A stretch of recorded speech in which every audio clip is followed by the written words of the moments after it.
আজ আমার মেয়ে আমার কাছে জানতে চাইল পৃথিবীর এমন কিছু জায়গা সম্পর্কে যেখানে সাধারণ মানুষের প্রবেশাধিকার নেই এবং কেন নেই। ঠিক আছে, তাহলে চলো এক এক করে জেনে নিই সেই সকল স্থান সম্পর্কে কিছু অজানা ও গোপন তথ্য। নিরাপত্তা, ঐতিহাসিক গুরুত্ব বা পরিবেশগত কারণে বিশ্বের কিছু জায়গায় সাধারণ মানুষের প্রবেশ পুরোপুরি নিষিদ্ধ। কৌতূহল থাকা স্বাভাবিক, কিন্তু এসব জায়গার কাছাকাছি না যাওয়াই বুদ্ধিমানের কাজ। এমন 5টি জায়গা সম্পর্কে আমরা জানব আজ।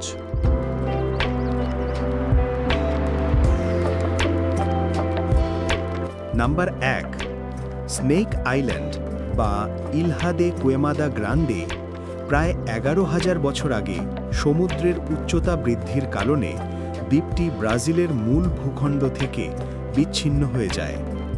অবস্থান: আটলান্টিক মহাসাগরে ব্রাজিলের সাও পাওলো উপকূল থেকে প্রায় 90 মাইল বা 140 কিমি দূরে। আয়তন: প্রায় 43 হেক্টর, অর্থাৎ বেশ ছোট একটি দ্বীপ। জনসংখ্যা: 0, মানুষের বসবাস নেই। প্রবেশাধিকার: সাধারণ মানুষের প্রবেশ পুরোপুরি নিষিদ্ধ। শুধুমাত্র ব্রাজিলিয়ান নেভি এবং বিশেষ অনুমতিপ্রাপ্ত জীববিজ্ঞানী ও গবেষকরাই প্রবেশ করতে পারেন। নিষিদ্ধ হওয়ার প্রধান কারণ: এই দ্বীপটি পৃথিবীর সবচেয়ে বিপজ্জনক স্থানগুলির মধ্যে অন্যতম হওয়ার কারণ হল এখানে অত্যন্ত বিষাক্ত সাপের বিপুল উপস্থিতি। গোল্ডেন ল্যান্সহেড ভাইপার বা গোল্ডেন ল্যান্সহেড ভাইপার, বোথ্রপস ইনসুলারিস, এই দ্বীপের প্রধান এবং সবচেয়ে মারাত্মক বাসিন্দা হল এই বিশেষ প্রজাতির সাপ, যা পৃথিবীতে শুধুমাত্র এই দ্বীপেই পাওয়া যায়। সাপের ঘনত্ব: অনুমান করা হয় যে প্রতি বর্গমিটারে 1 থেকে 5টি পর্যন্ত সাপ থাকতে পারে। সাপের বিষ: গোল্ডেন ল্যান্সহেড ভাইপারের বিষ এতটাই শক্তিশালী যে কামড় দেওয়ার পর পাখি উড়ে যাওয়ার আগেই যেন দ্রুত অকেজো হয়ে যায়। কথিত আছে এর বিষ মানুষের মাংস গলিয়ে দিতে পারে এবং এর দংশনে 1 ঘন্টার মধ্যে মৃত্যু হতে পারে। স্নেক আইল্যান্ড এমন একটি স্থান যেখানে প্রকৃতি নিজস্ব নিয়মে চলেছে এবং মানুষ হিসেবে আমাদের দূরে থাকাটাই সবচেয়ে নিরাপদ।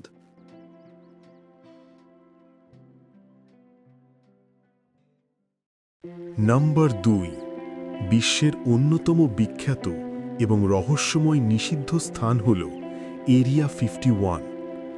অবস্থান: মার্কিন যুক্তরাষ্ট্রের নেভাডা অঙ্গরাজ্যের দক্ষিণাঞ্চলে লাস ভেগাস থেকে প্রায় 150 কিলোমিটার উত্তর পশ্চিমে। এটি গ্রুম হ্রদের বা গ্রুম লেকের দক্ষিণ তীরে অবস্থিত। প্রকৃত পরিচয়: এটি মার্কিন বিমান বাহিনীর একটি অত্যন্ত গোপনীয় সামরিক স্থাপনা। এটি এডওয়ার্ডস এয়ারফোর্স বেসের অধীনে পরিচালিত হয়। সরকারি উদ্দেশ্য: পরীক্ষামূলক উড়োজাহাজ বা এক্সপেরিমেন্টাল এয়ারক্রাফট এবং অস্ত্রশস্ত্রের সিস্টেম তৈরি, পরীক্ষা এবং উন্নতি সাধন করা। প্রবেশাধিকার: সাধারণ মানুষের জন্য সম্পূর্ণরূপে নিষিদ্ধ। এটি 24 ঘন্টা সিসি ক্যামেরা এবং সশস্ত্র প্রহরীদের দ্বারা সুরক্ষিত থাকে। এর আকাশসীমার উপর দিয়ে বিমান চলাচলও নিষিদ্ধ। রহস্যের নেপথ্যে কি? এই স্থানটি নিয়ে রহস্য ও জল্পনা তৈরি হওয়ার প্রধান কারণ হল এর চরম গোপনীয়তা। গোয়েন্দা বিমান পরীক্ষা: 1955 সালে স্নায়ুযুদ্ধের সময় CIA এই স্থানটিকে U-2 গোয়েন্দা বিমান তৈরির এবং পরীক্ষার জন্য বেছে নেয়। এই বিমানগুলো সে সময় অন্য যে কোনো বিমানের চেয়ে অনেক বেশি উঁচুতে উড়ত। UFO দেখা: 60-এর দশকে যখন এই গোপন বিমানগুলো পরীক্ষা করা হতো, তখন সাধারণ মানুষেরা এত উঁচুতে বিমান উড়তে দেখেনি, ফলে তারা সেগুলিকে ভিন গ্রহের যান বা UFO বলে ভুল করত। ভিনগ্রহী ষড়যন্ত্র তত্ত্ব: পরবর্তীতে কিছু মানুষ দাবি করে যে তারা এরিয়া 51-এর ভেতরে ভিনগ্রহীদের নিয়ে গবেষণা এবং বিধ্বস্ত ভিনগ্রহের মহাকাশযান পরীক্ষা করতে দেখেছে। যদিও এই দাবিগুলোর কোনো সরকারি প্রমাণ নেই, তবু এটি আজও সবচেয়ে জনপ্রিয় ষড়যন্ত্র তত্ত্বগুলোর একটি। অন্যান্য পরীক্ষামূলক বিমান: U2 ছাড়াও এখানে A-12, SR-71, ব্ল্যাকবার্ড এবং F-11-70 স্টেলথ ফাইটারের মতো অত্যাধুনিক ও গোপনীয় বিমান তৈরি এবং পরীক্ষা করা হয়েছে। মার্কিন সরকার 2013 সালে একটি শ্রেণীবদ্ধ নথি প্রকাশ করে এরিয়া 51-এর অস্তিত্ব ও U2 বিমানের পরীক্ষা সম্পর্কিত তথ্য স্বীকার করে, তবে এর ভেতরের বর্তমান কাজ সম্পর্কে তারা এখনও কঠোরভাবে নীরব।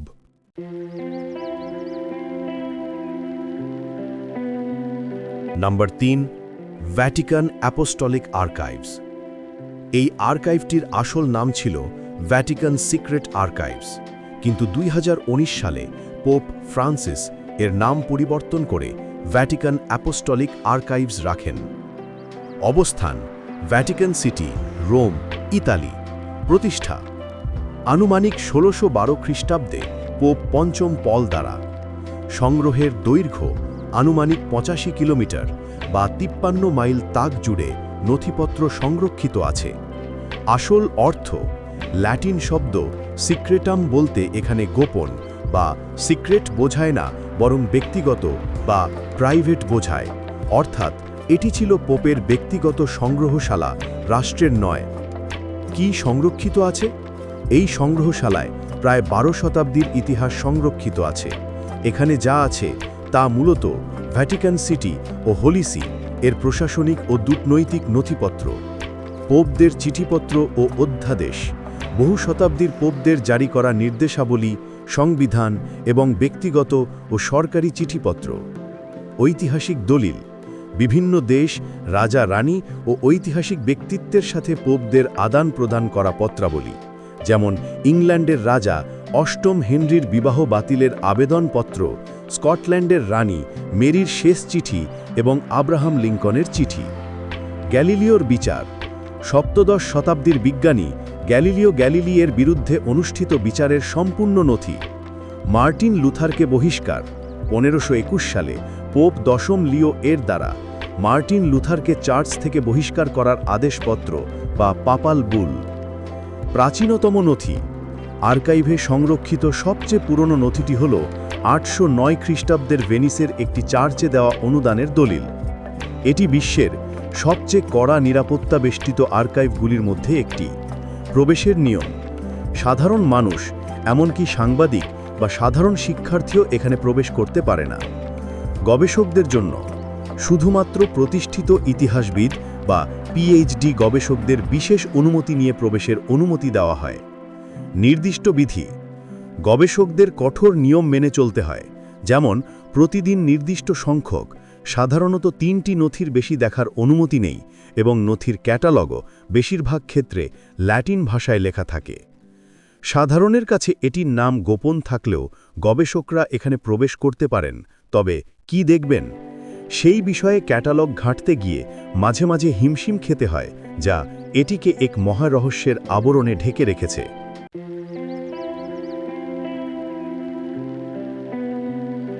নাম্বার 4, ল্যাস্কাক্স গুহা।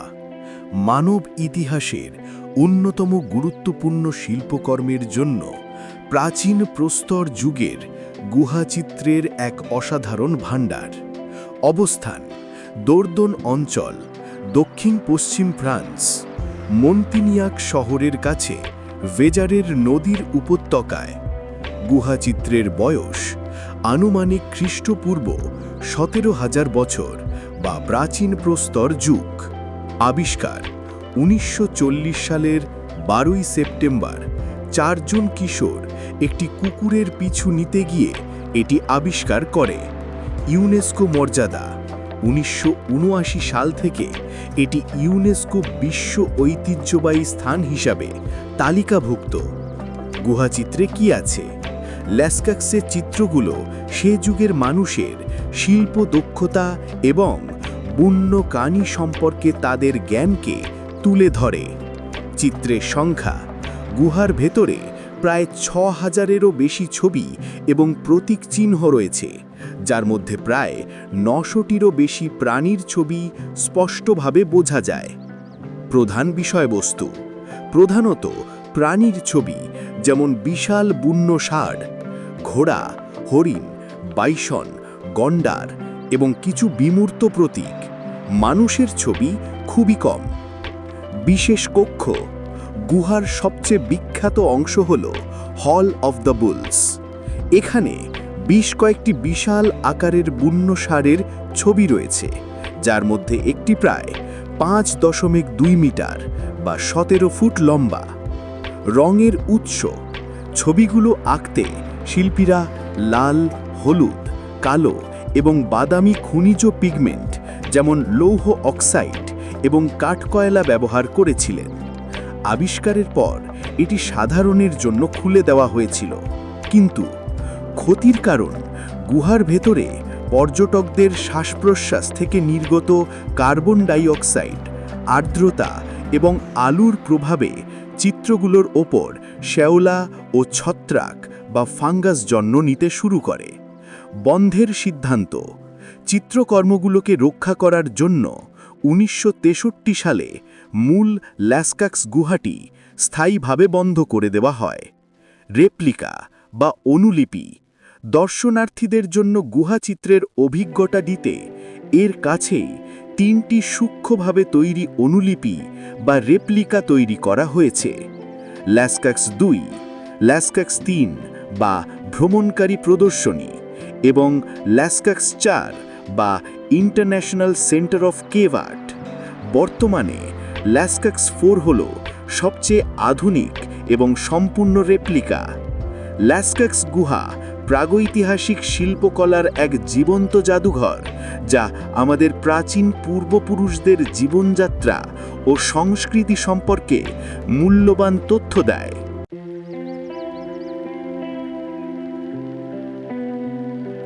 Number 5, Svalbard Global Seed Vault. টি হল পৃথিবীর ভবিষ্যতের খাদ্য সুরক্ষার জন্য মানবজাতির ব্যাকআপ প্ল্যান। অবস্থান: স্পিটসবার্গেন দ্বীপ, সোয়ালবার্ড দ্বীপপুঞ্জ, নরওয়ে। এটি সুমেরু বৃত্তের মধ্যে অবস্থিত। চালু হওয়ার তারিখ 26 ফেব্রুয়ারি 2008।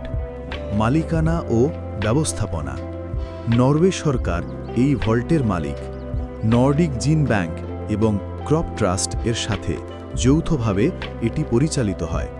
সংরক্ষণের লক্ষ্যমাত্রা প্রায় 4.5 মিলিয়ন বা 45 লক্ষ বিভিন্ন শস্যের জাত সংরক্ষণের ক্ষমতা রয়েছে।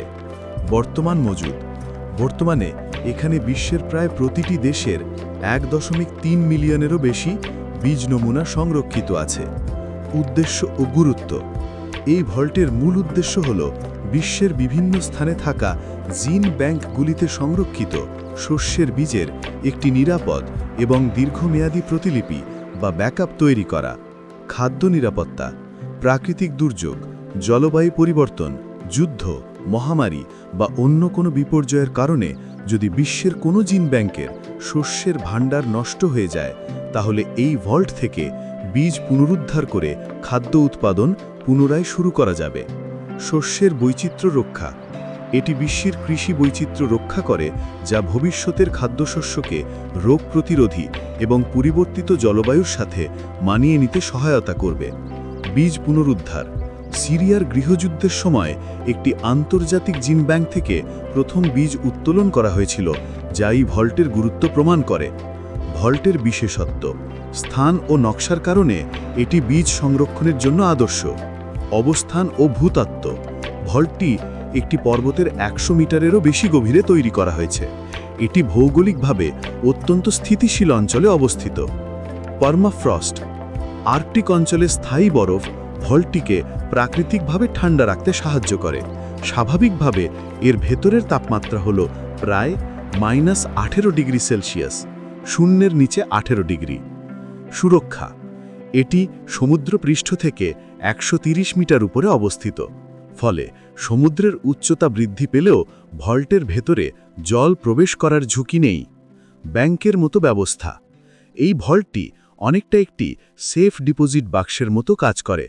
নরওয়ে সরকার ভবনটির মালিক হলেও যে দেশ বা সংস্থা বীজ জমা রাখে তারাই তাদের বীজের মালিক থাকে।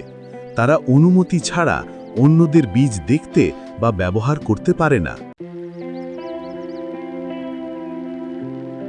এগুলো ছাড়াও রাশিয়ার কিছু ক্লোজড সিটি বা বন্ধ শহর রয়েছে, যেমন মেজগোরিয়ে, ক্রাসনোয়ার্কস ৪৫ ইত্যাদি, যেখানে প্রবেশে বিশেষ অনুমতি প্রয়োজন। এগুলো সত্যি খুব কৌতূহলোদ্দীপক একটি বিষয়। এই শহরগুলোতে প্রবেশ করতে শুধুমাত্র সেখানকার বাসিন্দা বা বিশেষ সরকারি অনুমতিপ্রাপ্ত ব্যক্তিরাই পারেন। বাইরের মানুষ, বিশেষ করে বিদেশিদের প্রবেশ সাধারণত কঠোরভাবে নিষিদ্ধ। যদি আপনাদের আগ্রহ থাকে তাহলে এই বিষয়ে আরও তথ্যভিত্তিক ভিডিও বানাবো। ভালো লাগলে লাইক করুন, শেয়ার করুন এবং অবশ্যই সাবস্ক্রাইব করুন। আজ এই পর্যন্তই। সবাইকে অনেক ভালোবাসা জানিয়ে আজ বিদায় নিচ্ছি। দেখা হচ্ছে পরবর্তী ভিডিওতে। বাই।